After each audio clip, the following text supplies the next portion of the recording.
দেখো বন্ধুরা, আজকে রবিবারে আমাদের লাঞ্চের মেনুটা একদম সিম্পল লাঞ্চের মেনু। আমি লাউয়ের শুক্তো করেছি, এটা খেয়ে বেশ ভালো লেগেছে বলে এই লাউয়ের শুক্তোটাই করাও সহজ।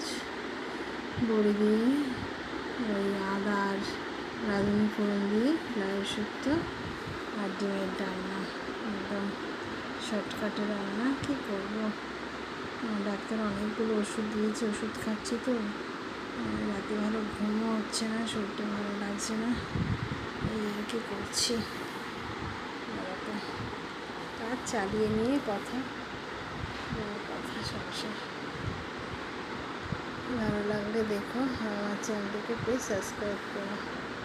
তোমরা নিশ্চয়ই অনেকে আজকে রোববার দিন স্পেশাল অনেক মেনু হচ্ছে সবার বাড়িতে। আর মেয়ে থাকলে তাও একটু কষ্ট করে করি আর কি, মেয়ে চলে গেলে আর ভালো লাগে না করতে। এটাই তোমাদের সাথে শেয়ার করলাম।